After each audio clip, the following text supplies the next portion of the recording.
Hey everyone, this is Andrew Nolenberg, and thank you so much for tuning in to the Geek Garage Podcast.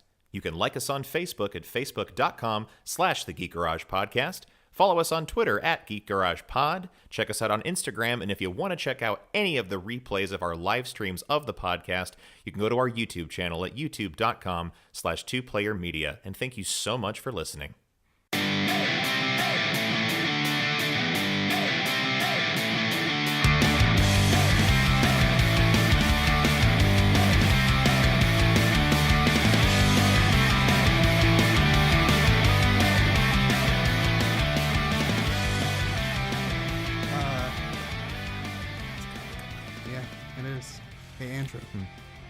May the 4th be with you. May the 4th be with you as well. Every time I say it, I'm like, I have to really think about it to make sure I don't pronounce the rest of the sentence like I have a lisp. Yeah, or like your Mike Tyson. May the 4th be with you. Exactly. With your children. Gonna eat them. Now kiss. Have you seen that meme with the two birds? Mm-hmm. Yeah, okay. It's old, and I'm stupid, so let's carry on. So, hello, everyone. Hey, guys. Hey out there. Oh, man. Hey, out there in the podcast sphere. My name is David, and with me is my co-host, Andrew Nolenberg. What's going on, folks? Oh, man. Connor is dead this evening. For now. Yes, Yeah. for now, but he will be alive tomorrow. Found a book in a language I don't understand, and I'm going to read it above his body, and hopefully it will do the job. Yes, indeed. Mm-hmm. You got any blood lying around I can just have? Any blood? Yeah. No, good. no. That's good and normal of you to not have just extra blood Yeah. lying around. I'll find some, though. You know, Your neighbor's doors are unlocked, I found out. I think My Chemical Romance, they wrote a song about needing blood. Gallons of the stuff, actually. Yeah, and fuck, I totally forgot the rest of what's the next line? I don't know. Gallons of the stuff, and never be enough to give them blood. Gotta be. Fuck, I need to listen to that album again. Yeah, now that's what I'm doing in my car right. when I leave. Yes, indeed. Okay, so today is episode number 9. 9. Nine. Number 9. Yes. Number and 9. We are actually going to be talking about Disney World. Woo! Yeah. I know nothing about that place. And Andrew knows nothing. That's specifically why I asked him to come over here and talk about it. And give an in-depth analysis about a topic I've never experienced too many times in my life or have absolutely no obsession over and currently aren't wearing any of their products on my body. No. That would be preposterous. That would be just absolutely ridiculous. Yeah, insane.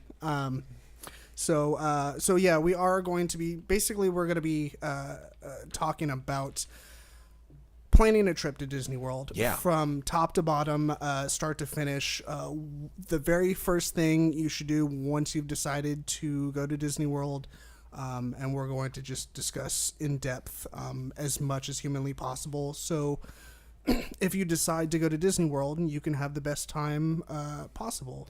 Thanks to Andrew. Yeah, that is my goal. I'm going to be discussing a lot of these topics as if basically this entire audience that we're talking to has no idea what to do with Walt Disney World. And folks, a lot of the things I am going to talk about, you might already know about. You might be a Disney fiend like me and are well aware and just want to listen to this episode just for fun. Exactly. But it's always fun to it's fun for me to talk about because I love the planning of a Disney trip so much. It's just so fun. It is. I don't know why. It's probably because you're a left brain person. Are you more of a left brain person? I don't know. I think just the planning of it became fun to me because of my dad. My dad made that part so fun, and I loved how into it he got back when I was a kid.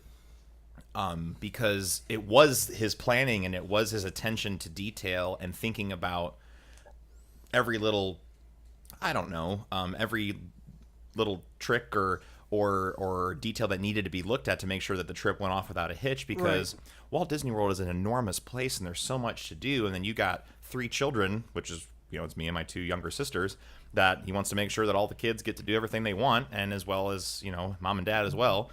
and he just was awesome at it. And he would make PowerPoint presentations and stuff like that, but he made them silly and fun. And Right. I remember it was almost like the Disney trip was a really cool show that was about to debut and that you're really excited about, and then you're listening to throughout the year. It was like a year-long build-up, and you're watching trailers and show, you're getting excited for your show. That's how my dad made our vacation sound, was like, hey, we're going to Disney World next year, and then like throughout the year of saving and planning, he would like drop, info or ask us what we wanted to do or this and that. And so by the time we actually went, we were like, oh my God, It's actually happening. Yeah, it was really cool. So I'm going to discuss this wonderful process with you all as if you've never done it before, as if this is for a first time Disney person, and I'm going to talk about things that will make your first experience in Walt Disney World a magical one.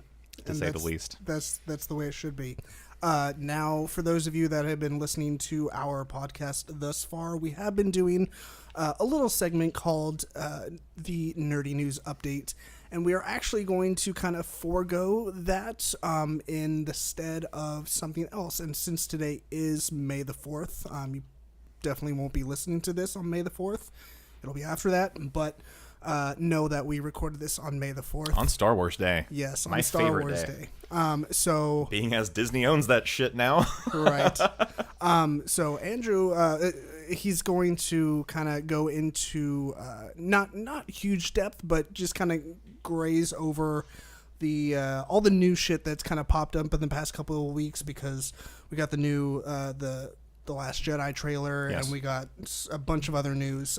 So he's going to kind of talk a little bit Sure. about. Just going to give you a few tidbits. Number one, the most obvious is Star Wars: The Last Jedi, Episode 8, the second movie in this new sequel trilogy. It's the first time we've seen paper.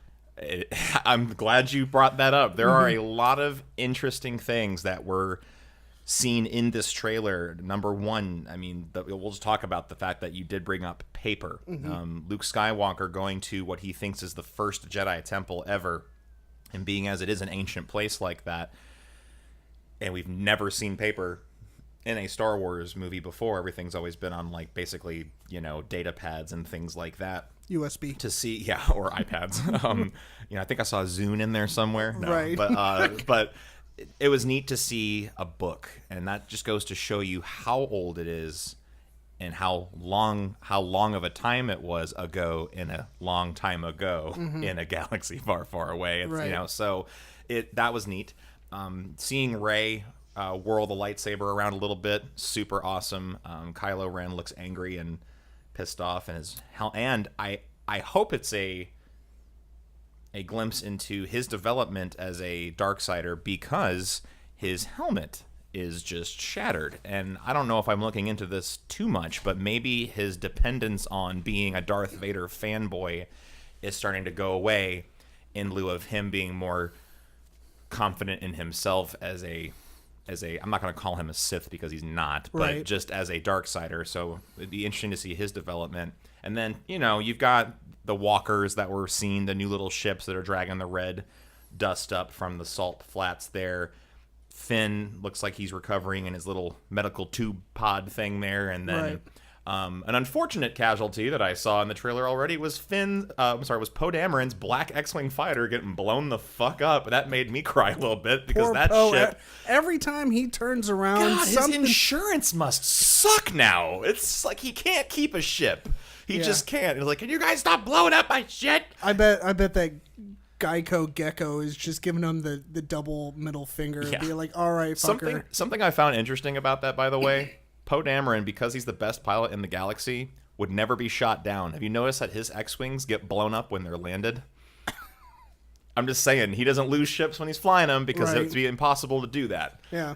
I just thought that was neat. But then, to me, the biggest bomb being dropped that everyone's talking about is the very last line of the trailer, Luke Skywalker saying it's time for the Jedi to end. And I thought that was an interesting hint into what we might be seeing, and why the movie itself is titled The Last Jedi, because maybe Luke Skywalker himself is the last Jedi in the traditional sense, and that he is hoping to turn Rey into something new, because of how maybe in his mind the Jedi have failed the galaxy time and time again, because obviously the dark side and its servants keep coming back, and sometimes the Jedi end up being those people, and maybe he thinks it's time to get rid of those ways and try something different. So I'm really excited, because this is just, the movie already is shaping up to be something way different than we saw in The Force Awakens, I'm getting which goosebumps just thinking about it's it. great. Anyway, so moving away from that, some other news. If you're a Star Wars Rebels fan, which I am,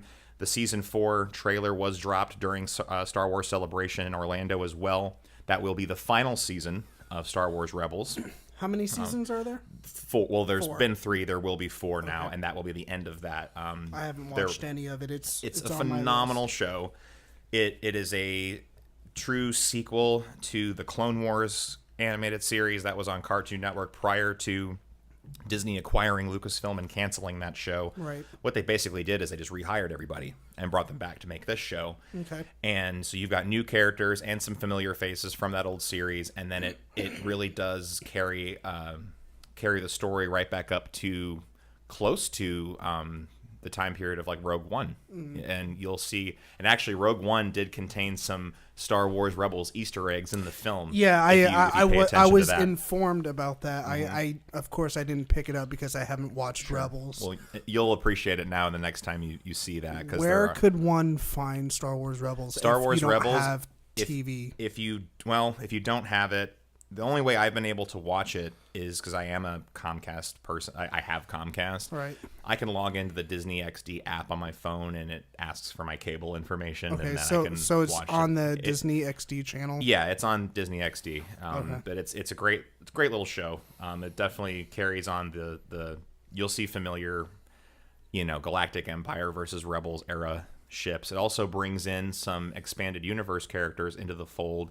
The main villain right now is Grand Admiral Thrawn from the old books that were written a long time ago. That were they repurposed Thrawn and brought him into the new canon, and he's awesome. He is a terrifying genius strategist Imperial admiral that just keeps the rebels on their toes at every turn. You know who might like this show is my wife. To see Thrawn would be fucking awesome, because he really is, and the voice actor for him is Mark Hamill. No, it's not. It's actually, and I'm gonna frickin' get his name wrong, but you know the guy Mads Mikkelsen who is Hannibal in that show. It's his brother. Okay. I forget his first name, but Mikkelsen being the last name. That is the guy that actually Is it voices. Nice Mikkelsen? No. Shut up. If you're a fan of House of Cards, he played the Russian president in the show. So there he is. But anyway, that's great. So Star Wars Rebels, one more season left to bring it close to that little story. Then beyond that, the Star Wars Battlefront 2 trailer dropped for fans of that video game. And I'll tell you, I was a little disappointed in the first game a little bit because it was only multiplayer and it only gave you one time period to fight in, that being Rebels versus Empire, when there's so much other Star Wars stuff to play with. However, that game was rushed. They rushed that game to get it out in time for the release of The Force Awakens, to kind of have this one giant build-up. So what was cool is you can obviously see what some time and some love can do for a game under a more relaxed schedule of development. You are going to be able to have multiplayer battles in all 3 eras of Star Wars. You're going to be able to do Clone Wars stuff, you're going to be able to do Galactic Civil War stuff, and then you're going to be able to do sequel trilogy stuff. So you can play as the First Order or the Resistance. You can play as the battle droids or the clones. And then if you earn the heroes, you can do Darth Maul and Yoda, or Kylo Ren and Rey, or Darth Vader and Luke Skywalker. Not only that, there is a space mode now. And then beyond that, there's actually a single-player campaign. And the single-player campaign takes place from the point of view of the Empire. You are playing as a Imperial TIE fighter pilot commando chick, and the trailer shows her looking up and watching the second Death Star blow up. And you play from the point of view and sort of through the aftermath of what it would be like to be a very dedicated Imperial watching your fucking Death Star blow up and going, oh my God. And so that'll be interesting to be able to play as. So that's really neat. And then I'll drop one final thing here. Sure. It kind of be a nice little tie-in to our Disney conversation. Walt Disney World and the people that the Imagineers, let's call the actual Disney Imagineers. There was a survey that was done asking people if they would be interested in a Starship Resort experience, meaning they are looking to build a fucking hotel after Star Wars, which makes sense being as they are currently building Star Wars Land, slated to open in 2019. And I think a hotel going along with that makes so much sense. For sure. Because, I'll just live there. I'll just live there. But anyway. You can't tell me what to do. So lots of Star Wars happening. For this May the 4th happening, for today.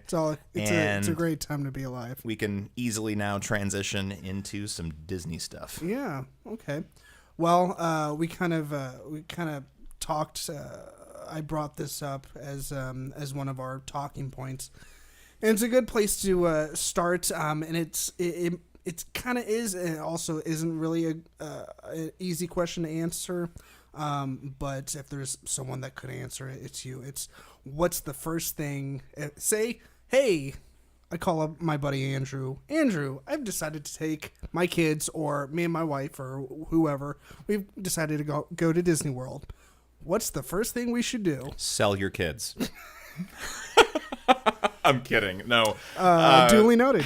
The very first thing to do. I want to go to Disney World. Well, like any new thing that you don't know a lot about, you start doing your research. That's the very first thing. And then the first thing in your research is listen to this GD podcast. Exactly. Yes. You go right to the Geek Garage podcast episode 9 and listen to us two talk about what the fuck you should do when you have that idea. Precisely. But so the first thing to do, and fortunately, it's so much easier now. It is so much easier now to get to planning and to dive into some information to help you design your Walt Disney World vacation experience because of the tools that they give you. Going to Disney Parks, the actual Disney Parks website, you've almost got everything you need. Right there. You were telling me when the last time you went, and I was asking you like what kind of planning you did. You said that you were basically able to do almost everything from the Disney website. As far as creating a skeleton itinerary, and at the very least knowing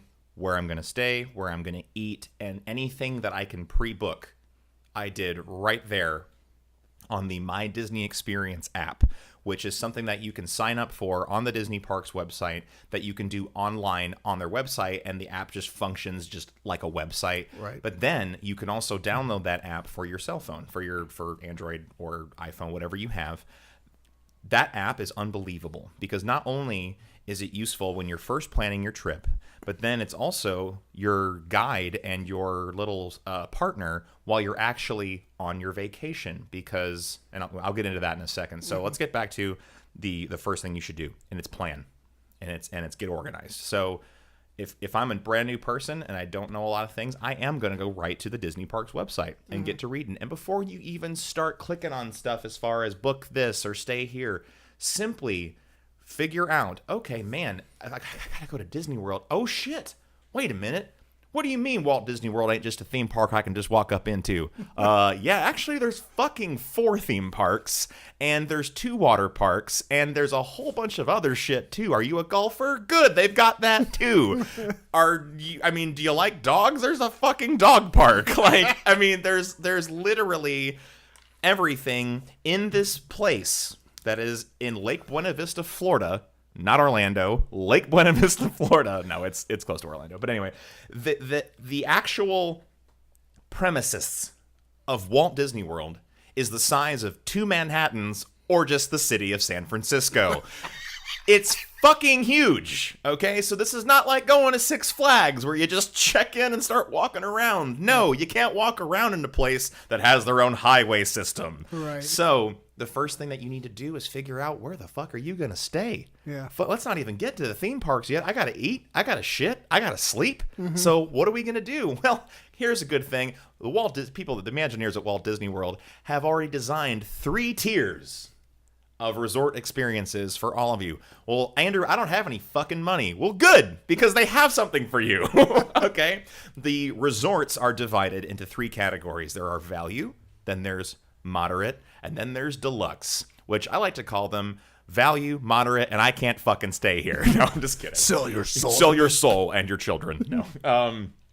The value resorts are for, in my opinion, people that are going to be theme park junkies the entire time. If you are someone that just needs a cool place to sleep and eat breakfast. For context, this is where me and my wife stayed. We stayed at Pop Century, Which is one of them. And I'm going to identify them all in a second. But yeah. And it was fantastic. If you would have told me that it's the third tier, I wouldn't have fucking believed you, because it's a fantastic hotel. And that's what makes this, the staying on property so special, because even a Disney value resort is going to be just as beautiful and more so than going to a off-site Marriott or something like that. It is completely pointless to go off-site, in my opinion. Right. I mean, and like, in my opinion, staying on the property is more than just a place to stay. Like, I don't want to say like it's a state of mind, because that's kind of pretentious. It's part of the immersion. But yeah, it's part of the experience of going, is that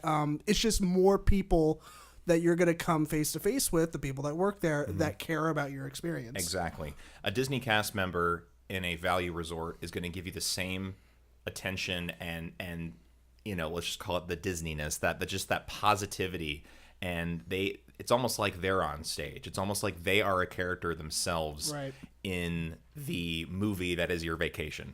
And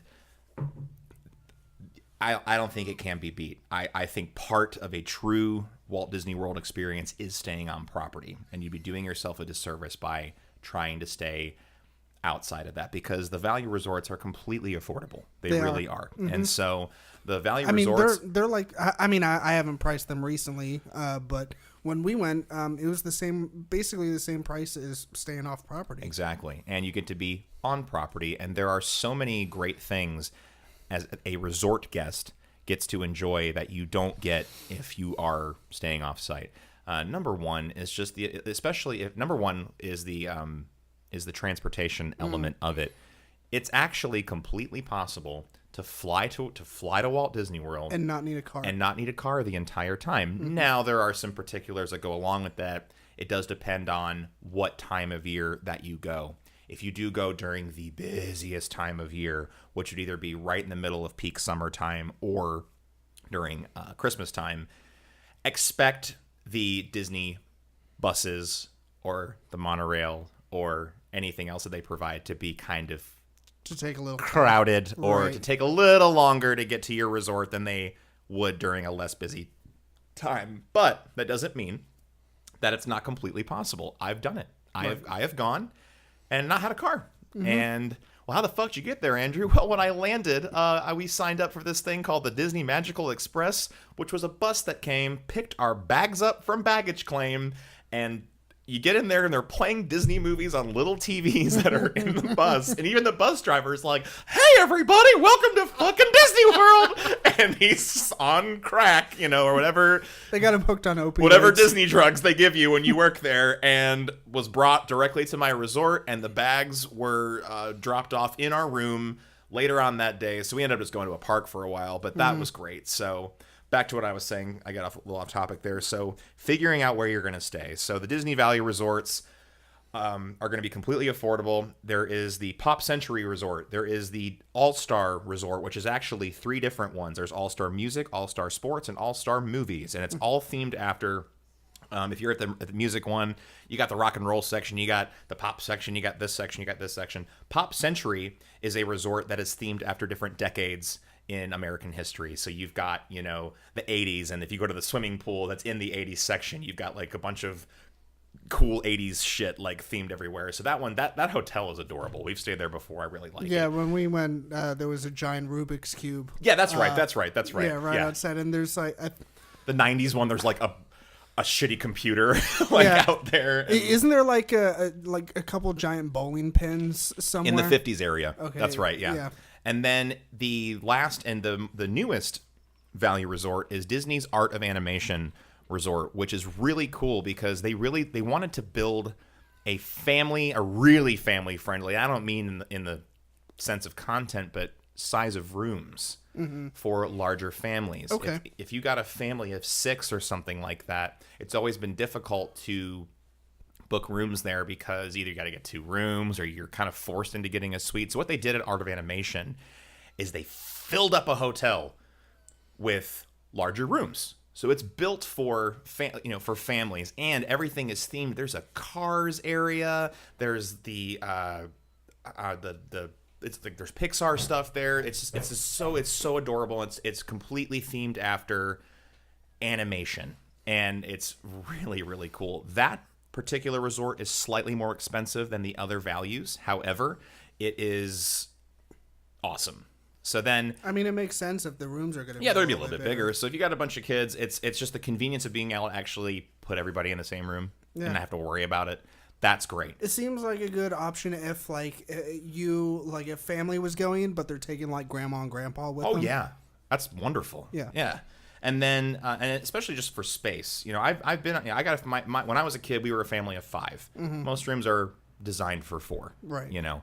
And so we would always try, and they do make, some of the resorts do make rooms for 5. Did your parents make you sleep in the bathroom? I was the airbed guy. Okay. I was king of the airbed. That was my. It's nice to know that your parents didn't make you sleep by the toilet. No, yeah, Andrew, here's your luxurious room. Wait a minute, it's a bathroom. You're gonna spoon this porcelain throne all night. Yeah, exactly. Yeah, but then using a loofah as a pillow. Anyway, so the next tier are the moderates, and what designates a moderate from a value, and there's actually a few things. It's kind of funny. One is a water slide at the pool. You will not get a water slide at a value resort. I just find that kind of funny. I just want to put this on record that we had plenty of fun in the pool. Without a water slide. We stayed in the value, and we got to drink booze in the pool, so there's that. But with that being said, a water slide would have been dope. So the moderates are going to be slightly more luxurious, both in the room accommodations as well as in their aesthetics. There's a little more care put into the what it looks like. There's the Disney's Caribbean resort, which just looks like freaking Pirates of the Caribbean, right? And also beyond that, though, there's very colorful to capture the spirit of the Caribbean. All of the buildings and everything, it looks like you're in some kind of port, down there. My most recent trip, that's where we stayed, and it was awesome. And then there are pirate themed rooms that you can get, which it's really neat. And then beyond that, you have Disney's Coronado Springs Resort, which is built after, it looks like ancient Mexico. So it looks like there's an Aztec pyramid there, and it's super tropical and super pretty. I think that is one of the prettiest resorts, value, moderate, or deluxe, that they have built. It's just gorgeous. And when it's in the middle of summer in Florida and you got blue skies and palm trees and that blue water there, looking around at the Coronado is like, wow, it is truly a sight to behold. And they have the best food court, in my opinion, of any of them. Right. And then you have Disney's Port Orleans Resort, which is split up into 2 different experiences. You've got Port Orleans Riverside and you've got Port Orleans French Quarter. So basically you're in Louisiana. That's where you're at. Okay. And so you're in old time New Orleans. So the French Quarter is going to be your more plantation house looking southern aristocracy looking area. And then you've got the Riverside, which is like it's being in the bayou. Okay. So that is super cool. We've stayed there several times. I love that resort. Number one, because they had the 5-person rooms for our family. Right. But the design of it was super cool, and then you were no matter where you stayed on the premises, you were never too far away from the central hub where all like the food was and the gift shop and things like that. So it made sense in its construction the way that it was. Okay. You didn't feel like, oh man, we're staying way the hell over here. One thing I failed to mention, I'm so sorry. Both the moderates and the value resorts, if you look at them objectionably, are actually built kind of like motels where it's an outside entry into your room. Nothing's just inside. I forgot to mention that. So what they did is they just basically made sure that the grounds and the landscaping and everything on all these resorts is amazing, and everything is themed. Yeah, so I think that actually works out in the favor of the way everything is laid out. The architecture is to have separate buildings with outside access. That way, you can kind of stroll around the grounds if Exactly. you want. Like that's what me and Lindsay did. Like Yeah. when we went for our honeymoon, we just like Get one you a night. drink and go walk around. Yeah. Yeah. And luckily we did not get attacked by any alligators. Right. Oh, Jesus. Can I just say, and granted, that's a horrible tragedy that happened, but don't let your fucking kid play near the water over there. You're not even supposed to be there to begin with. Right. But anyway. And then you've got, Port Orleans. You got that. And then beyond that, there is the, oh God, I'm going to forget a couple. Well, wait a minute. For moderates, I think I got them all, actually. I think you named 3. I named 3, and I think there is 3. And if I'm forgetting That one, sounds about right. But if I'm forgetting one, I'm sorry. And then you move on to the deluxes, and the deluxes are more traditional resorts, hotels, meaning your rooms are inside. There's that, and they're all and you have to be Oprah rich. fucking huge. They're huge. Actually, there is ways to, and I'll get into it, to be able to afford these, no problem. But it does take some saving and some planning and everything. And honestly, don't go during the peak season; they jack the prices up. But there is the Disney's Wilderness Lodge Resort, which is like being in the. It's like going to Gatlinburg, Tennessee, and being in the biggest fucking cabin you can possibly find out there. Right. But it's you're out in the wilderness and bear country, and that's the whole theme of that. Absolutely gorgeous. And then you've got Disney's Grand Floridian Resort, which is styled like old Florida, and it's the most expensive Walt Disney World Resort hotel. It's also where they do a lot of the weddings. The wedding pavilion is over Right. there. Big white and red spires. It's almost like you walk in there. To me, it looks like you're in the fucking Titanic, from the movie, how that looked and everything. Gorgeous. Very, very, has a very ritzy look to it. It's beautiful. And then you've got Disney's Polynesian Resort, which is like being in fucking Hawaii, and they do a luau, and there's a lot of Lilo and Stitch happening over there. Yeah. And then you've got Disney's Contemporary Resort, which is exactly how I described it. It's the contemporary. It's basically just like the nicest, traditional looking, just cool hotel. From the outside, it just looks like a big trapezoid looking looking thing. And then the Polynesian, the Contemporary, and the Grand Floridian are all in a big circle around Seven Seas Lagoon, which is the man-made lagoon that ferries guests from Disney's Transportation and Ticket Center over to the Magic Kingdom. And you can see the Magic Kingdom and Cinderella's Castle from all 3 of the resorts that I just mentioned. And the other cool thing is they all have a monorail going through them. Okay, So, that was my next question. Question was because on the monorail to Magic Kingdom, I remember going through a hotel. yeah, if you stay on it, you'll go through 3. Yeah, there are only 3 resorts in the entire premises that have monorail access, and it's the 3 that I just mentioned. Okay.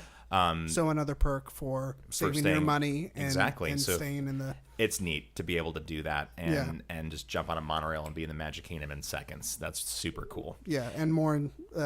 I don't know if incentive's the right word, but just don't have to worry about transportation as much. Absolutely. And you can actually then gain access. You can jump monorails and go to Epcot from there as well. So you can actually get to 2 different theme parks from the monorail. So that's really cool. So anyway, I've just broken down to you basically the 3 tiers. And when I got to the deluxe ones, I failed to mention, folks, they are expensive. They really are. It's that is a save your money and go Right. kind of thing. I didn't name all of them. There's the Disney's Yacht and Beach Club, and then there's That one sounds nice and cheap.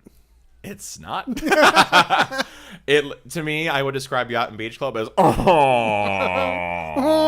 yes. What did the one poor person say to the other? Who cares?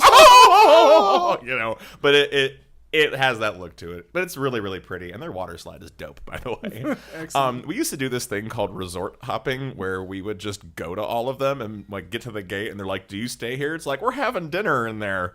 Okay. And then we just go in and fucking swim in their pool. Yeah, you did tell me that you would like go like you wouldn't stay at these resorts, but you go and like have breakfast. Oh yeah, so that's part of, and now they can kind of track everything. But what part of our plan was always booking a meal at one of the dope restaurants that they have in one of those. But I'll get to that in a second. So yeah, we have places to eat as one of the talking points, and we'll get to that here in a little bit. basically, decide on what your budget is for room accommodations and how much time you're going to spend in those rooms too. Because again, if you're a first time person and your plan is, man, I'm going to be riding rides and doing this and doing that, then don't spend all that money that you could be using towards food and drink and entertainment on a fucking place to sleep.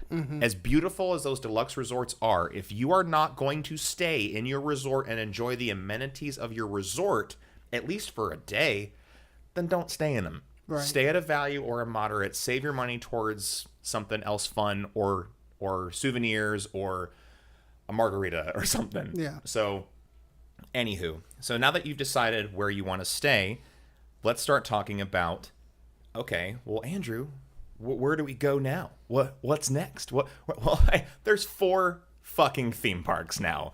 And so you have to decide on the order of which you're going to go to them. Well, can I just do them all in one day? No, you're on drugs. No, you absolutely cannot. Especially if you're a first-time person, you want to dedicate 1 day per your vacation per park.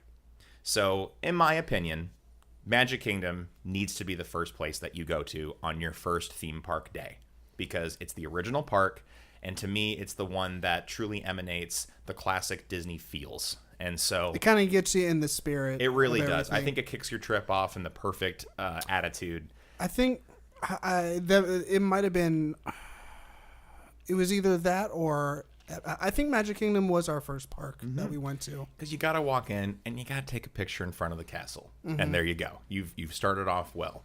And if you're like me and need coffee, every hour on the hour, the good news is the fine folks at Starbucks have partnered with Disney World, and there is Starbucks everywhere. Yeah, there is. And they actually do a great job of hiding them, meaning they fit them into the aesthetic of the park. So you're walking around, and it's not like you're like, oh, I'm in Main Street, USA, and I'm supposed to be in this little old-timey town, and all of a sudden there's just this modern-ass Starbucks there. Right. No, absolutely not.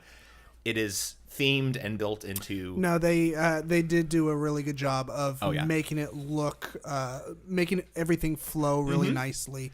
Because you are supposed to be on your grand adventure, and nothing is supposed to draw your brain out of the immersive experience that you're in. These magical fucks. It's like I'm going to go off a little bit here. It's like everything down from the way the buildings look to the napkins. To the napkins, to the clothing and the uniforms that the cast members are wearing. Here's a little fun fact for you. If you work in... and I'm going to go into this in a second. If you work in the area of the park where the Haunted Mansion is in Magic Kingdom, okay, and your friend works in Tomorrowland, where Space Mountain is, okay, one person's wearing a Haunted Mansion-y looking outfit, one person is wearing a Future-y looking outfit. If you decide, I want to go say hi to my friend, or I'm on break, or whatever, if yo ass walks across the park and is in a land where yo shit don't match, start looking for a new fucking job, asshole, because you just broke Disney rule number 1 of don't fuck it up for kids.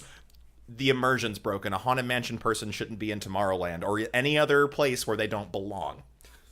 So that actually brings this little fun factoid for you. The Magic Kingdom, where park guests are walking and everything you're doing while you're eating your Mickey ice cream cone and everything, is actually the 2nd floor of that park. Okay, I was just about to ask, do they have some sort of secret passageway? They have very secret passageways. They have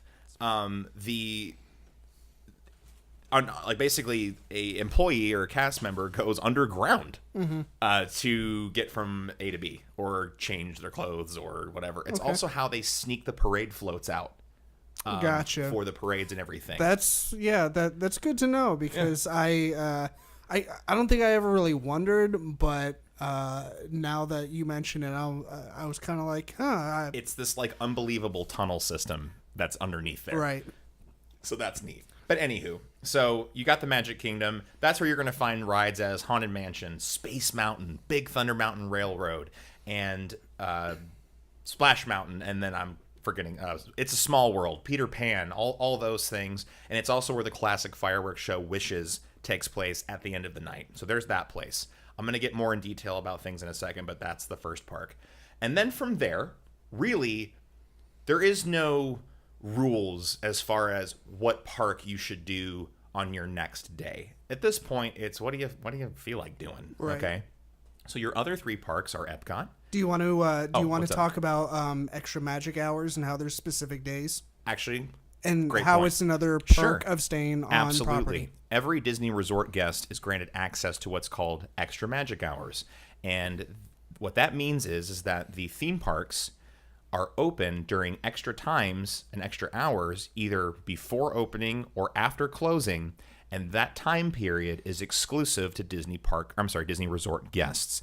So what they basically do is if Magic Kingdom is closing down at 9 o'clock that day, they kick everyone the fuck out that isn't staying on property. And the way that they actually are able to tell that, they have done away with room keys and basic park passes. You have a new thing called the Magic Band. You wear this little colorful wristband on your arm, and it's an electronic wristband. And so if you go, it basically runs your entire it runs vacation. your whole thing. If you try to go on Space Mountain after during extra magic hours and you're a park guest, they scan it, cool, in you go.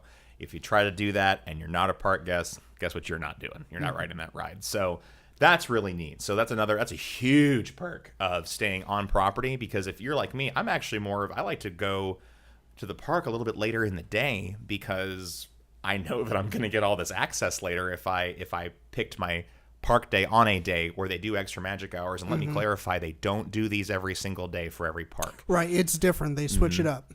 And you can and they post the times. I mean, you can look at when they do it. So so what I would recommend is, I think Magic Kingdom should just be your first day regardless. And then after that, kind of look at when they're doing extra magic hours for the other parks. You can kind of plan accordingly and get the most out of your time there. So the next one I'm going to talk about is Epcot.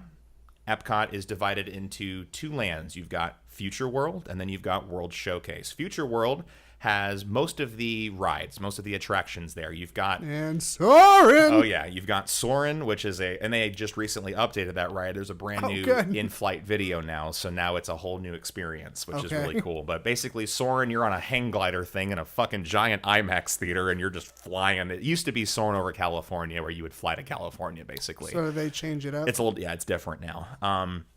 And then there's also Test Track, which you are now a test dummy in a car, and they whip your shit around on this that ride is test. so much fun. Freaking amazing. And now it's different. You actually design your vehicle on these little kiosks in the What? Oh yeah, they've made waiting in line a joy. Okay. So you're waiting in line for this thing, and you're just making a spaceship basically. What's so funny is I'm in line, and my sister Sarah designs this perfect ass, like just this perfect like Lamborghini car that's got all the tools it needs to execute what's going on. Right. And I was like, where we're going, we don't need roads. My car was a fucking DeLorean. I mean, I was Doc Brown. I had no fucking wheels. I had hover wheels and a rocket engine in the back. This thing couldn't turn. And what it does is it actually, like, you have like this onboard computer while you're on the ride that shows you like during each little drill that you do in the car, because it's on rails. You're not driving it or anything, right? But it is kind of rating how your car like would have done. So like in every category about handling, braking, turning, Sarah's car is like fucking beautiful. You know, it's just gliding, and all of mine it's like fail. But then when it got to the most important part, which is at the end, which is the speed test, which careens you at a fucking brick wall that opens at the last minute and puts you out on the actual test track, which gets your car up to 65 miles an hour while you're out there. That's where my car was perfect. And I really did this. I was sitting there and I knew it was about to like happen. And I looked at Sarah, and that's when I said, where we're going, we don't need roads. And I sang the Back to the Future theme as we fucking flew out this thing. And you see that rating of mine, it was like, you win. Like just based on that one fucking drill. Oh my God. It was so much fun. So that's a great ride. So you've got all the future-y fun stuff in Future World for that kind of thing. And then the other part of the park, which does not open until 11 o'clock a.m., is World Showcase, where there are 11 countries represented in these beautiful pavilions that capture a small essence of those different countries, both in architecture, food, shops, and culture, and even down to the people that fucking work there. There is Mexico, there's Norway, there's China, Germany, Japan, Morocco, America, Great Britain, Canada. I think I named them all. I don't remember. Whatever, it's fine. And so, did you name France? I didn't. And Italy, France and Italy. Sorry, there, and that's it. And you can, and all the people that work there are from those countries. Yeah, they went to those countries and abducted people. Yeah, they straight up just put them in a burlap sack and dumped them in there. You work for us now. Hey, can you cook? Okay, good. Yeah, but it's honestly, and I'll get back to it. World Showcase is my favorite thing that's in Disney World. It's pretty fantastic. And so you got that place, and then the Illuminations fireworks show at the end of the day is awesome. Then after that, you've got Disney's Hollywood Studios, which is themed after Hollywood, and you even have the centerpiece of that park, which is the Chinese theater that can be seen in Hollywood, where they do all the big premieres and things like that. And inside that place is the Great Movie Ride, which takes you on an adventure through classic Hollywood films. And then you've got the Rock and Roller Coaster, which is an Aerosmith-themed roller coaster, which seems weird to someone just to hear that, like, there's an Aerosmith-themed roller coaster. It's legit. It's the best fucking thing. It is a fantastic, fast roller coaster, and they blast Aerosmith music in your ears while you're just going crazy through this thing. If you're into, first of all, if you're into the more roller coastery driven theme parks, Hollywood is for you. Oh yeah. But aside from that, the Aerosmith ride is probably one of the best rides. And then a hop, skip, and a jump from that ride is the the Tower of Terror, the Twilight Zone Tower of Terror. Are they tearing that down? Okay, because I knew that they were tearing the one in Disneyland down. Yes, Disneyland in California is repurposing the Tower of Terror ride to be a Guardians of the Galaxy attraction, which is really cool. Not a terrible idea. No, not at all. But they're keeping the one in Florida. Yeah, for now. Like I knew that they were keeping it, but then for some reason, like I thought I heard in the news that they decided to tear that one down as well. I don't know that actually, and I will look into that. But as of right now, I don't think there's any plans to get rid of it. Okay. So. Cool. And then... Because I love that ride. Oh, I got smacked in the face on that ride. You got smacked in the face on Tower of Terror? By my wife. Oh. She threw, like, you know, because... Not to ruin the ride for anyone, but you basically get... it's kind of like the elevator from Six Flags. Yeah, they drop you a lot. Yeah, you get dropped a little ways, and then they bring you back up. But when they bring you back up, it's for like a second, so you're kind of like gravitating. A little zero-G happening. Yeah, so you're... And at that moment, when you get brought back up and you're about to get dropped again, my wife goes, ah! And like throws her hands up and smacks me in the fucking face. I'll tell a story that Connor told me. Connor went there. His sister actually and his brother-in-law got married in Disney World actually. And I don't like those guys. Yeah, I know right now. They run a stupid little podcast called the Popcorn Poops. It's actually a phenomenal podcast. And I'm being quite facetious. I apologize. Yeah, they're great. But anywho, the story that he tells me is they get on this ride and they had a little to drink before they got on that thing. Good. And they knew where the cameras were for the after ride photo. Mm-hmm. So when they got to that point, they make these like horrifying faces, just gross, and they're just being stupid. Right. Well, I guess like in the same car with them was a dad and his daughter that was like their first time at Disney World, and like they're like being cute, and then in their basically Connor ruined someone's family photo by they're like cheese, and he's going like making some horrifying Connor face, and it's not just him; it's like all of his friends that were there. And so they anyway, that's funny. And then the most important part of Disney Hollywood Studios, and if you disagree, I'll fight you, is the Star Wars area where Star Tours is, which has been there for a long time. But also right next to that, opening in 2019, will be Star Wars Land, which will just be the coolest fucking thing so ever. Are they expanding Epcot, or is Star Wars Land going to be like a fifth park? Star Wars Land is a part of Disney Hollywood Studios. I didn't mean to say Epcot. And it's next to, it's somewhat connected to the ride that's already there. Right. What they did is they got rid of the stunt show, car show that was there, and the Catastrophe Canyon backlot tour thing that was there. They gutted all of that, and then like the New York City looking area is gone, and they repurposed it so it could connect to where the Star Wars stuff already is, and so they're just kind of making that area into that. Cool. And so yeah, it's huge. Like there's a lot of land that was repurposed to build that attraction, and then also they're building Toy Story Land. Which is a whole other big thing that they're doing there. So that park is about to be the go-to place. There's going to be a lot of really cool stuff there. Excellent. And then the last theme park is Disney's Animal Kingdom, which is the newest of the four, but it's not new by any stretch of the imagination. It's been around for quite a while. But it is a real, I mean, you can go there and actually have a safari experience. You can see lions. You can see...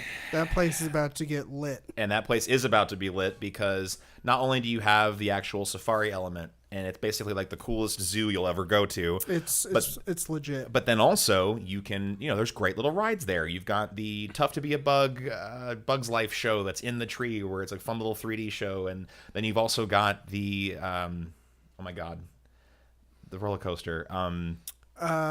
Expedition Everest. Thank you. God, I was like, I can't forget its name. I always want to say Escape from something or other. Escape from the fucking Yeti. No. That's basically what it is. Is you're on a roller coaster and you're trying to escape a Yeti. Yeah, but there's that badass ride, and then there's awesome... the Lion King. The Lion King show, which is unbelievable. I cried like a little bitch when I watched...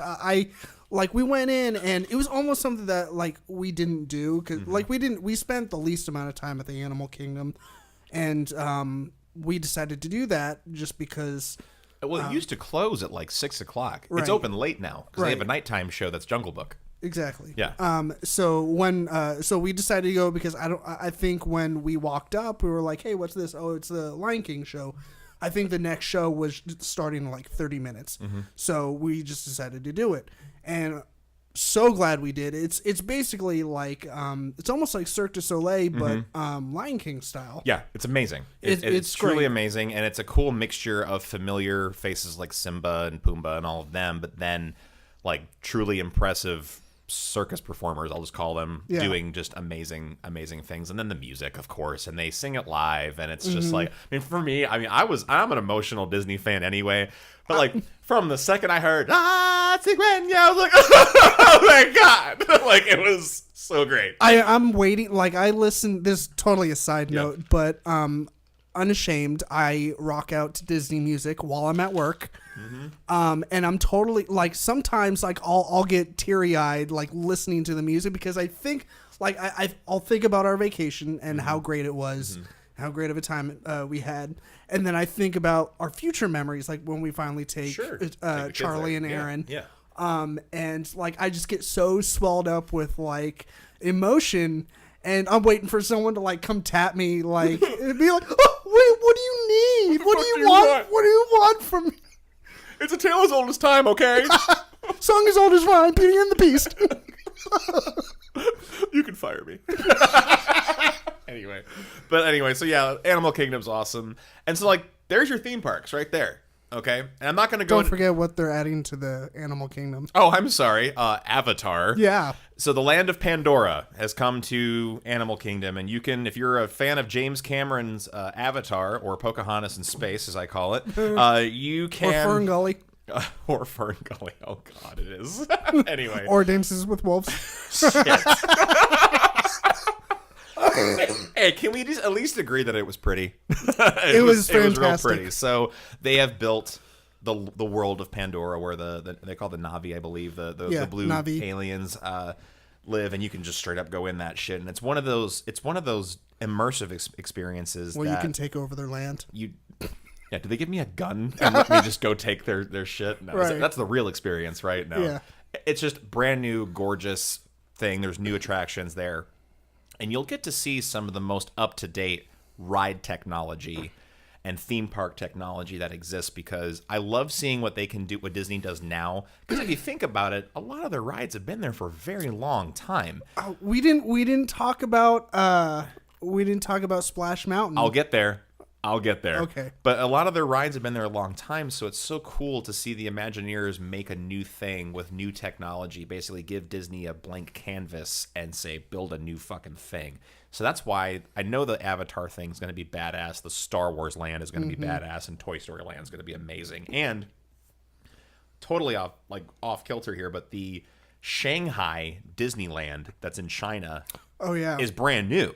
And so all their stuff is fucking ridiculous. I've heard it's out of this world. Do yourself a favor and just YouTube Shanghai Disneyland Pirates of the Caribbean. It's a completely different ride, and it's unbelievable. Can we talk about, just for a second, how Johnny Depp was at the Disneyland? Yeah, that badass mofo was being Jack Sparrow in the ride. Which is funny because if it's anything like the ride at Disney World... Same ride. In Magic Kingdom, the animatronics are very lifelike. Oh, it's freaky. It fooled me like when you get to see Jack Sparrow, it's crazy lifelike. So if I saw you could, if you watch the video, you hear the people say, "Hey, are you real? Are you real?" And he's like, "Oh, I'm real." He's there. I mean, real mate. And then you got all the women. They're like, "Oh my God, get in our boat so I can lick your body."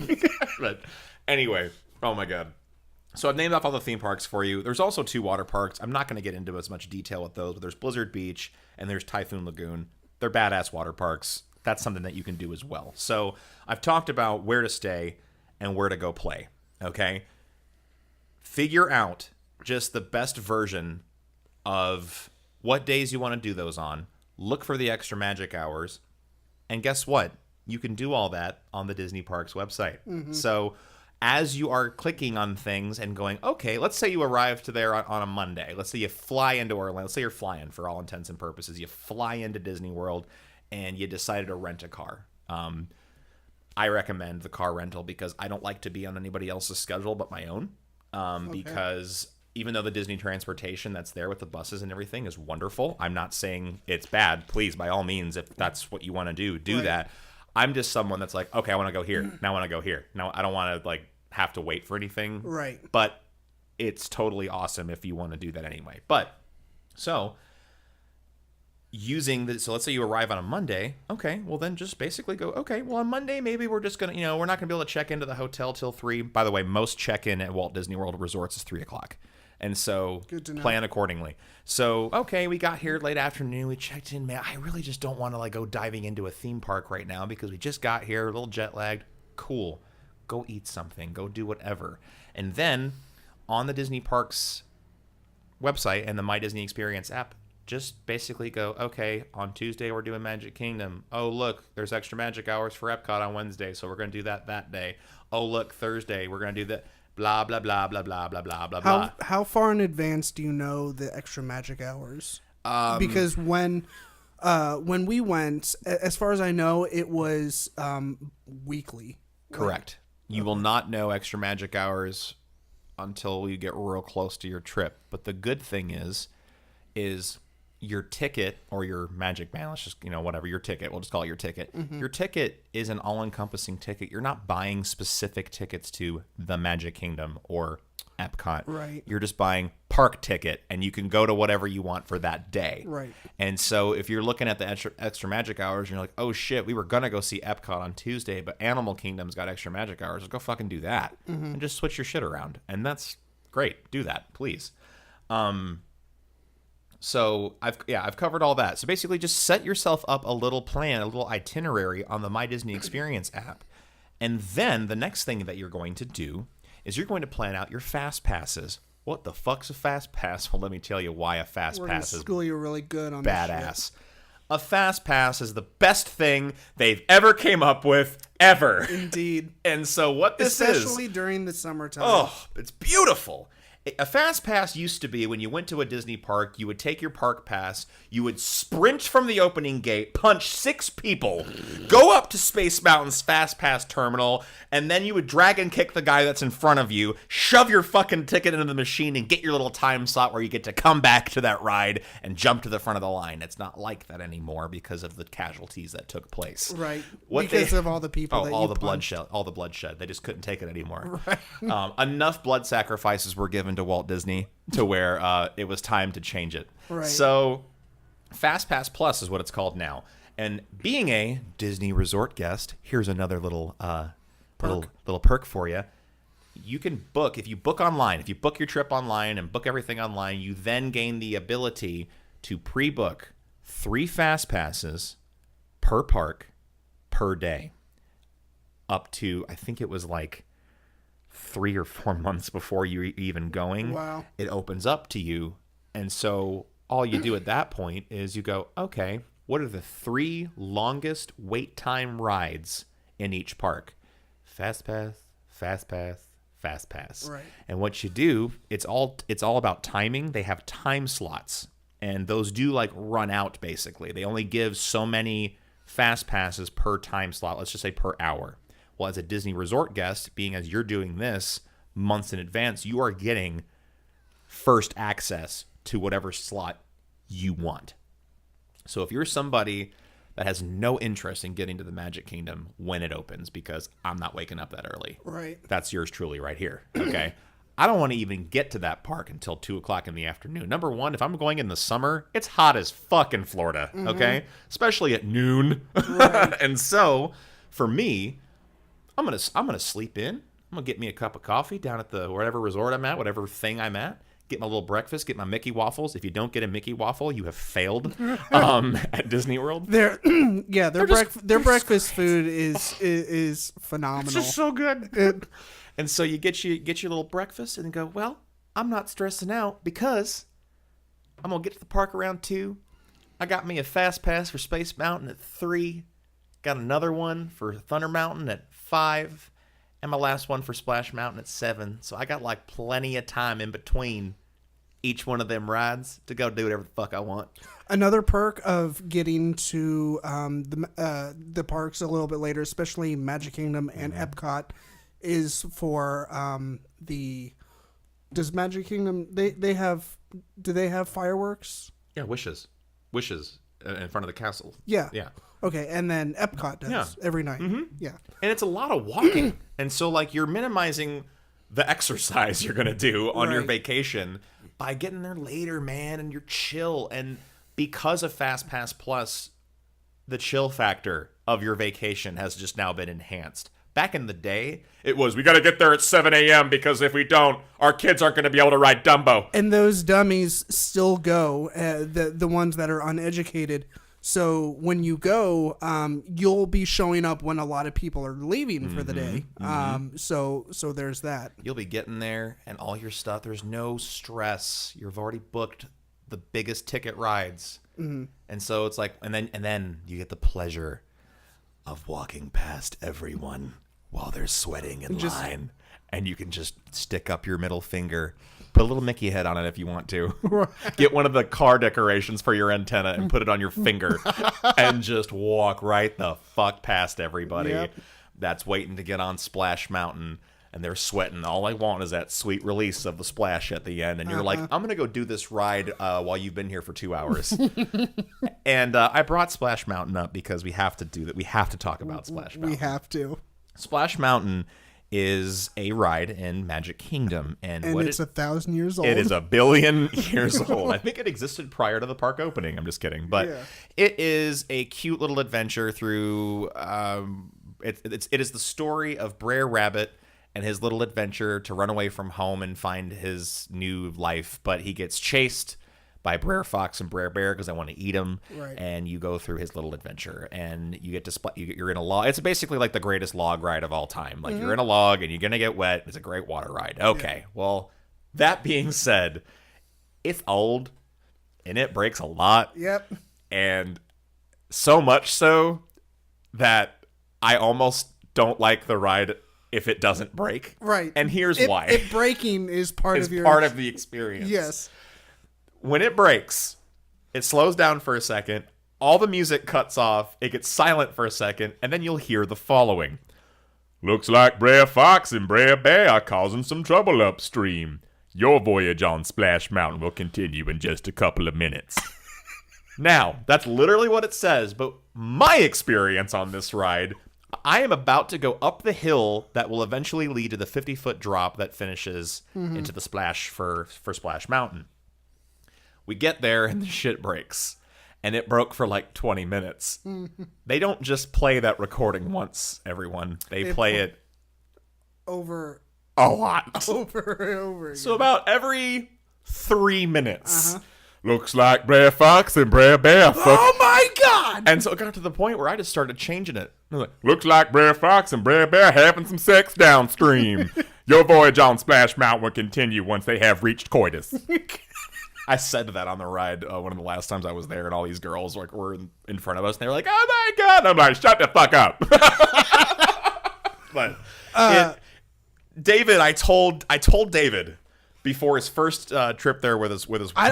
I don't know if you did tell me if it was going to break. I did, and that's why I said, please, for the love of God, call me if it happens. And you did. You put my shit on speakerphone. Okay. David goes on the ride, and it slows the fuck down, and he calls me, puts me on speakerphone, and I hear, looks like Brer Fox and Brer Bear. I'm like, oh my God. So I'm glad that happened for you, because you got the full Splash Mountain experience. The full effect. Oh, that ride is just, it's a great ride, but it breaks a lot. But what's neat about like the Disney people is every time the park closes down, they go in and they literally give every fucking ride like a huge facelift. Like there's a whole nighttime crew of Disney that's like insane. Like they go, there's repairmen, painters. I mean, you'll never see outside of like repairs to the castle itself in Magic Kingdom where you're gonna see a crane because you can't hide a crane. You will never see any of these people doing repairs or painting or touch-ups during the day, because what does it do? It breaks immersion. That shouldn't be happening. It's amazing how they do that. It is. Well, Dave, help me out here. You had a lot lot of questions on there and things like that. Well, we've covered basically a bunch of the first bunch of batch of bullet points. Folks, I've been drinking Jameson during this entire conversation, so if I'm getting off topic, I apologize. All right. One of the things that we haven't covered yet, which was kind of closer to the top of the list, was best times of the year to visit. Sure. Now we, of course, we're doing this now because it's May, and May is kind of the official / unofficial start of the summer. Not everyone's out of school yet, obviously, but summer's just right around the corner, so we're doing it for the folks that are planning on going in the summer, but we also want to let you know some of the other best times to go if you're maybe not doing as much prep work, but your focus is on going when you want to go when there's less people there. Right. So going into the summer is it's a great time to go. Mm-hmm. Number one, because for most people, you got kids are off during the summer. You've got, and every ride and every attraction will be running and open and not being repaired or refurbed or closed down for changes or anything like that. They'll have everything going because it's the busiest season for Walt Disney World. So if you're someone that wants to make sure that you're going to see and do everything, that's a good time to go. Now, that being said, Walt Disney World knows that as well. The prices for tickets are a little higher. The prices for resorts are a little higher during that time because it's what's known as peak season. It's when they know that everyone's coming. Mm-hmm. The other thing is it's really fucking hot during that time. It's Florida, everybody. But be smart. Gatorades, man. Or those little cute fans that spritz the water in your face. Like, you got to do that. And if you have kids, oh my God, like, please keep them cool and hydrated. And what's neat about them is there's cast members that have that shit everywhere, and there's plenty of shaded places to take everybody. And the good thing is most Disney rides are inside, so that's a good thing. Mm-hmm. So really, you're only dealing with the summer heat in between attractions, right? Yeah, that is a cool thing. Is that there's really a lot of different opportunities to quote unquote beat the heat. It's like, even if I get to Space Mountain and if I haven't fast passed it and the wait is like 75 minutes, I'm like, I'm going to be in a dark, cold ass room for a long time. And that sounds amazing. Yeah, exactly. But anyway, then beyond summer, if you're someone that doesn't want crowds, February, it's a ghost town. Okay. But you also run the risk of having rides and shit like that are closed down for refurbishment or repair because Didn't you also tell me November? November's like that for lack of crowds. But then another good time to go for the best of both worlds. It's a little bit. It's definitely busier than February or November. October. Okay. October is a fantastic time to go. Number one, the weather is cooler, so that's just great. Right. The other part is they're doing cool Halloween shit during Right. that time. The Magic Kingdom gets a facelift for Mickey's Not So Scary Halloween Party, which they completely, all of a sudden you start seeing your Nightmare Before Christmas stuff come out, and it's so awesome. They do a great Halloween thing there, and there's actually a separate ticketed event known as Mickey's Not So Scary Halloween Party, and it's one of those things where if you purchase that ticket, it is a special thing where they kick everybody out of the park that doesn't have that, and kids can trick or treat inside the Magic Kingdom, and you're supposed to wear costumes, and it's a chance for people to cosplay at Magic Kingdom, which is really fun. So, Which is it still? It's still a thing where you can't, if you're an adult, you cannot dress. You in are an costume. adult. You have to be careful about your costume because You don't want to get confused for a cast there's a member. lot of people. I mean, you and I have done some anime cons, man. There are some people that are awesome at making costumes, and you so could sure as fuck almost show someone up. yeah, you with could their show up costume. and be a better looking Cinderella than they are, Right. you know. And so adults cannot go balls deep into their costume. Your kids are more than welcome. Your kids to. are, because that's fine. Right. But yeah, you got to be a little careful on what you wear because they don't want you to show them up. They'll kill you, actually. No, I'm Yes. just kidding. But anyway, and so yeah, I am a huge, my personal favorite time to go is October. Okay. That's just my opinion. Cool. So yeah. Excellent. Let's see. Next, we had places to eat. They're everywhere. Yes. Everywhere. So we obviously we talked about eating at the resorts at your hotel. It's not your crappy continental breakfast Absolutely that not. you're going to get at some other hotel. The place where we stayed, the Pop Century Resort, hands down the best breakfast burrito I've ever put in my mouth. And what's neat about that, Dave, is that you could actually get that same thing at some of the other resorts because every single resort in Walt Disney World has what's known as a quick service restaurant. Imagine the best food court you've ever seen. That's what it is. Right. And so huge room, lots of tables, big soda and coffee and tea station.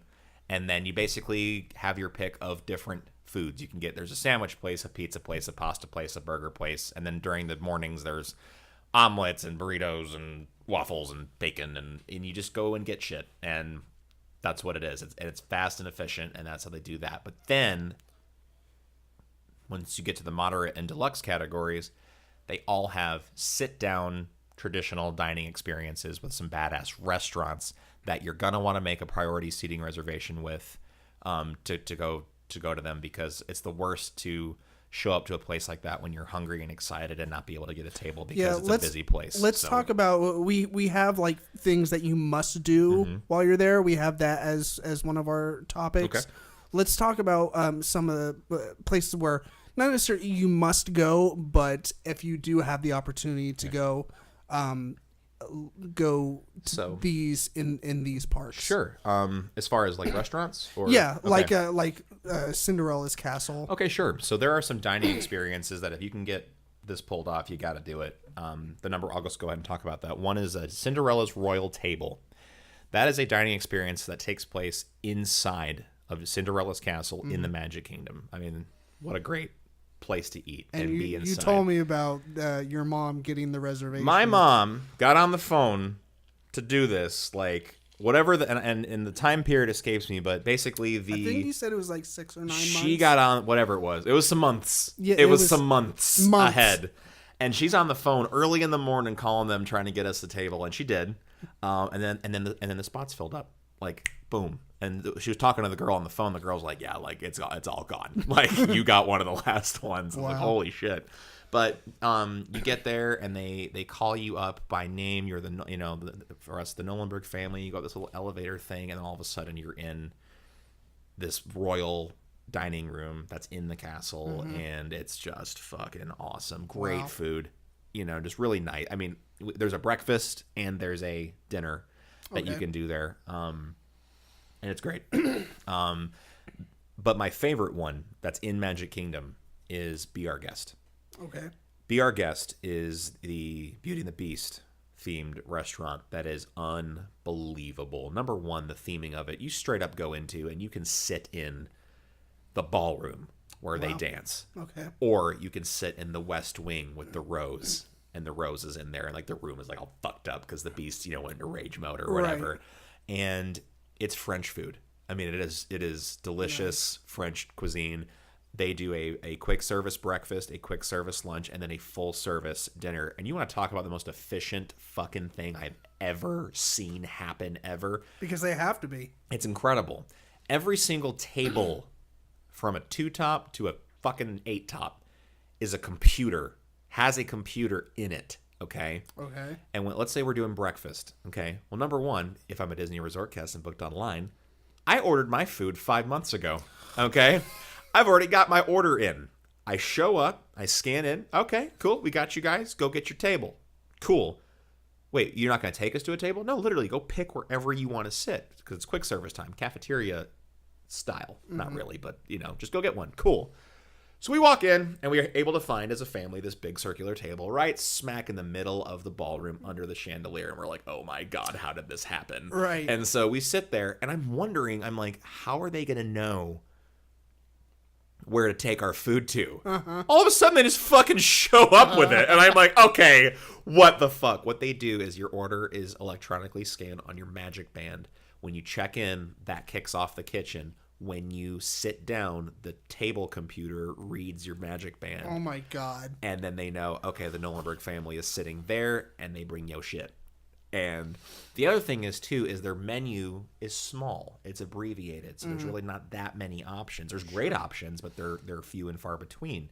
And so what the kitchen's basically doing is they're just making this shit on repeat, knowing they're going to sell it, And so it's just like, bam, here's your stuff. That's actually an impeccable business model. Oh, it's amazing. And then, meanwhile, for the people that didn't do the pre-ordering thing, there's, this big line with the multiple kiosks where you can put your order in, and they hand you this little rose that's a little beep. It looks like a little, like a buzzer. Okay.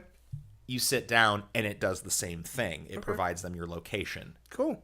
Holy shit, right? Right. Yeah. And then, meanwhile, the inside of the place is just beautiful, and the food's great. So, to me, Be Our Guest or Cinderella's Royal Table, because they're both expensive, is a must-do. Personally, Be Our Guest trumps the other one because of just how awesome it is. Does Be Our Guest, do you have to book that several months in advance like you do? Please do. Please do. And we'll preface this, or not so much preface, by saying that not all places that are worth going to and eating, you need to book months in advance. We're not saying that you have to do that. There's plenty of places where you can go the day of, or, you can make a reservation. Like, say you decide that you want to eat there maybe a month before your trip, where you're like, oh yeah, we forgot to talk about food options. Cause that's what we did and we went, in May when we went, and we decided that we wanted to do,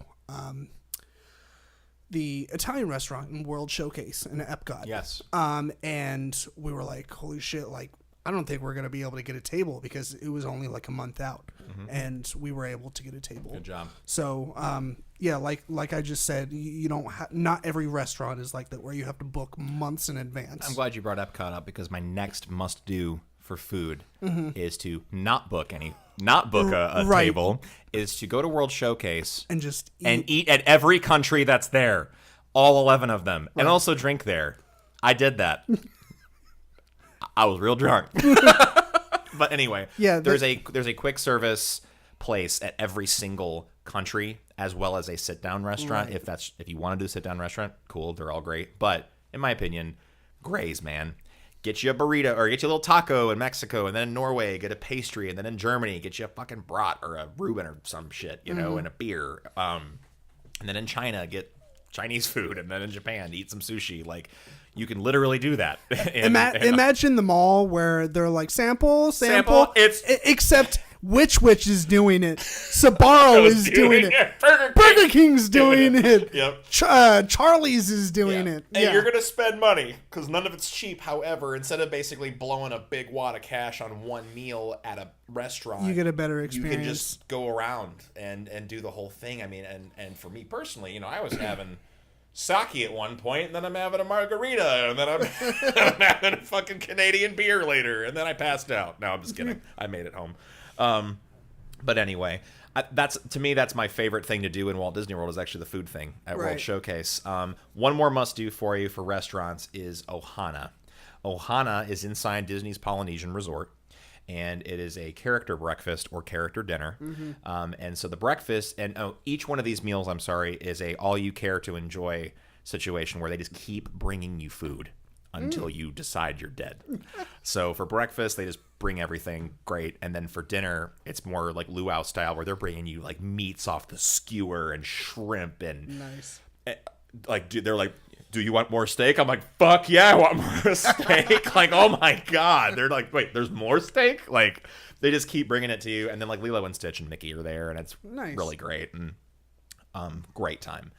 And the key, the reason why we keep bringing up the planning and the pre-booking and all this kind of stuff is because our family growing up, we didn't have a lot of money at all. And then God bless my parents because what do you guys want to do this year? Disney World. God damn it. So they made that happen on a budget. And it's because basically we would take a long period, a year to save up.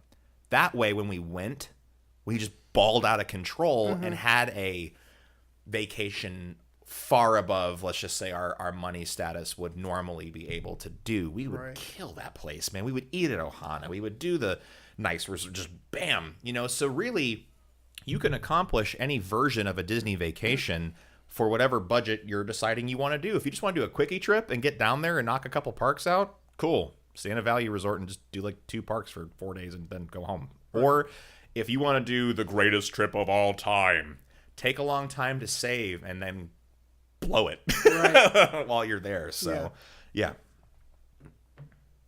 Must-dos maybe for the theme parks or? Yeah, let's see. There's places to eat.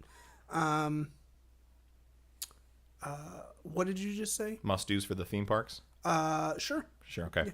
So, I'll give you just a handful per park. For the Magic Kingdom, the 3 mountains. You got to do Space Mountain, you got to do Splash Mountain, and you got to do Big Thunder Mountain. Splash Mountain we talked about being like the kick-ass log ride, Brer Fox and Brer Bear. Big Thunder Mountain Railroad, you're on a runaway mining train, and it's real fun. Just a great little roller coaster. None of these things go upside down, by the way, if you're afraid of that.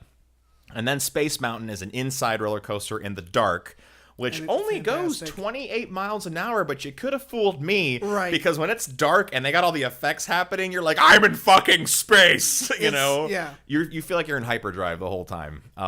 Great ride. And then the other must-do is the fireworks at night, is the Wishes show. And actually, right before Wishes, they do this little thing where they project shit on the castle. And it's just the coolest little pre-show ever, and it's super emotional because, like, if you're, I think a lot of people grew up with Disney movies and things like that. So all of a sudden, you're like, they're playing the Hercules music, and they're playing Beauty and the Beast, and they're playing Little Mermaid, and then you forgot about all your problems because, it's great. So the fireworks are killer at Magic Kingdom. Epcot, we talked about Test Track. You got to do Test Track. The other must-do is Soarin'. Sure, like just purely for the fact that like it's a relaxing ride, number one, because you're sitting in this cool little hang glider thing and your feet are dangling, and it's not like high speed thrills or anything. You're just taking on this really cool adventure. It used to be where you would like fly to California, so you're flying over scenic, canyons and rivers and an orange grove at one point where you can just smelled the they actually spray oranges, mist in your face, like when you crossed over the field of pine trees, they sprayed like the scent of pine in your face, and then for the orange grove, same thing, they sprayed orange mist. Great ride. And then the other must do is just World Showcase and do the food, do the countries. For Disney's Hollywood Studios, I think we named them, but Star Tours, I'm sorry, Tower of Terror and Rock and Roller Coaster, and you did it. Yeah. Oh, I'm sorry, I forgot one very important one. The show. It is called Phantasmic, and Phantasmic has its own theater there. It's the nighttime show there, and it's Mickey's adventure through his dreams, which turn into a nightmare for a second because all the villains go after him, and it's just this. It's part stage show and then part like projected show on a screen made of water. They're just like, hey, we want to make a big movie, but we want to make it different. Make the fucking screen be water. And so they just like start the spray, and it's this huge movie screen made of fucking water, and then they project on it, and it's badass. So there's that. And there's actually part of the show is Maleficent in full dragon form. Okay. Like there's just a goddamn dragon on the stage. Nice. And it's massive and it's awesome. What's funny is because there's Star Wars stuff in that park at that show when the lights go out, like 65 lightsabers are getting turned on in the audience because everybody bought one for their kids that day. You know? Right. So you just hear like, everywhere. That's awesome. And then in Animal Kingdom, the must-dos are the Jungle Book show at the end of the night. It's amazing. And then you've got the Lion King show that you got to do. And as far as rides, you've got Expedition Everest for you coaster people. And then the Tough to Be a Bug little 3D show that's in the actual Tree of Life that's at the centerpiece. And then last but not least, the Kilimanjaro Safari, a real ass safari through a real preserve that they made. And they were like, well, how are you going to make, these African animals, survive? We're just going to fucking build Africa. And it feels like they Africa. did. They brought dirt. They brought dirt right. and vegetation from there to make Africa happen. Right. So that these animals would not get sick and everything. And it's just... And they won't get fucking poached. Yeah, exactly. And so great experience. I mean, me seeing a fucking full-grown lion sitting on his little rock up there, and he was sleepy, but he yawned, and I was like, I shit my pants, because he was just... I'm like, yeah, eat something, throw an antelope up there, do a thing, here, this kid's annoying me, put him in there. Right. Speaking of kids, we probably should have mentioned this a little earlier on, but better late than never. If your parents bringing kids, in your opinion, what's a good age to wait until your kids reach to bring your kids if you want to bring your kids? Don't bring babies. Don't bring babies because, do whatever you want, but like they're not going to remember it. Mm-hmm. You can't bring them on a lot of the rides, and you're just going to basically be pushing a stroller around for 8 miles a day in summer. So my opinion, would you say like 3 or 4? I'd say if it's so adorable to have pictures of, like we were young. My first trip, I was 4 or 5 years old, and then Kayla was a little bit younger than me. That seems like a decent age to wait. At least then, it's special because the kids believe everything. They believe it. They're so engrossed by it. They, the little girls get to see the princesses and see pirates and everything, and get to dress up, and the boys get to fucking Star Wars, and it's like. They're at that prime age for when that wonderment is real for them. Right. And like, wow, And I want to make an argument right here. Like a lot of people will say like, if you have really young kids, like, they're 2 or 3, like my oldest he's about 2.5, but he fucking adores and worships the ground that Mickey walks on. Mm-hmm. Like he is obsessed with Mickey. And if I took him to Magic Kingdom, he would lose his goddamn mind because he loves Mickey and he's ruthless. Like he's not afraid of anything. So if he saw like Mickey walking around, like he'd run up to him, like he wouldn't be scared or anything. So my argument for still wanting to bring your kids at that young age where they might not necessarily remember is that those memories are for you as a parent. And they're not necessarily. You're going to make a better argument for that than I would, obviously. Right. Yeah. I mean, you know exactly where I'm coming from. But, this expands. I could get deep into this because it expands way beyond, Disney World. Oh, my mom and dad seeing Kayla and I as little ones just enraptured by the characters. Right. You know, I mean, there's photos of us hugging on Chip and Dale and Goofy and everything. And I was like, that is Goofy. Like, I believe in my heart that I am currently with Goofy, right. you know, and do I remember that? Not really. Yeah. You know, but looking at the photos, but they would obviously, right. They do. They're not going to fucking forget that. So that. that's priceless. And so, you know, especially for you, if you brought Charlie there, I mean, Charlie hugging up on those, Mickey Mouse. Those memories are for me. Yeah. They're for the parents. They're don't get lost in the whole like, oh, I don't want to waste money. You're still gonna go. You're still gonna have a fantastic time, right. and you're gonna make memories. Obviously, your kids are your kids, and you know your kids better than I do. I'm just some asshole on a podcast telling you what to do in Disney World, but in generalities, let's just say, because of how much stuff is there and what they would be able to do, right? Usually, a good age to start is like 4 or 5, and then go from there. And then really, let's just say prime age, where they really get to do a lot, is when you start getting to the 8, 9, 10 years old, where they can actually jump on 99% of everything, right. depending on how big they are, you know. And I just think just for like the real small kids, you got the heat, you've got it's just like you want your kids to have a good time, and you don't want to spend your entire vacation, because it's still a vacation for mom and dad too. Right. You know, making sure your kids don't overheat and die, right? You know, or cry the whole time or something. So. You want to talk about Disney Springs, or what was once known as Downtown Disney? Disney Springs used to be called Downtown Disney. It is the entertainment district of Walt Disney World. It's actually free. It's not like a pay admission kind of thing. And it's fantastic. It's fucking amazing. If you're looking to spend $1 million in one day, it's basically, this is the part where you put your kids to bed with grandma if she came, and then you go. And this kind of one of the talking points we also had down was nightlife for like it's where the nightlife is. Yeah, things to do without the kiddies. It used to have nightclubs and stuff like that, because there was a part of it that was called Pleasure Island. And they used to have straight up clubs, but having the club scene was not something that Disney liked after a while, because they're like, this isn't us. So what they did is they tore all that stuff down, and they built more restaurants, and then they built really an outdoor mall is what they built. And Disney Springs, the actual architecture of it looks like fucking Southern California. It looks great. It's beautiful. And you got like really nice brands there. Like if you're a shopper and you want to go buy some really cool stuff, there's great stores there. And then beyond that, just the food and the atmosphere in different places. And you can walk around with your drink out there. There's a couple margarita stands over there. And there's always music outside, live performances, things like that.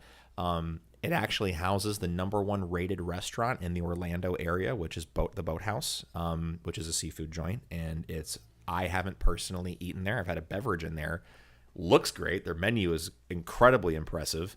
And then my other favorite place there is Jock Lindsay's Hangar Bar, which is an Indiana Jones themed bar. You had a story for this, didn't you? Where you and your dad went in and Dad figured it out. Like we got in there, and it's not like an in your face, like this is totally an Indiana Jones place, right? It's kind of like it's low key. It's very subtle. Jock Lindsay is the name of the pilot that Indiana Jones escapes with in Raiders of the Lost Ark after he's running away from the natives, you know, and you get in there, and so we're sitting there and we're ordering our drinks and stuff like that, and like the names of the drinks, though, there's like the Scottish Gentleman, which is his dad, you know, freaking Sean Connery, you know. My dad's looking around, he goes, hey, isn't that the golden idol that he stole in Raiders of the Lost Ark? And I look up, and it's just in this unassuming place, and I'm like, what the fuck?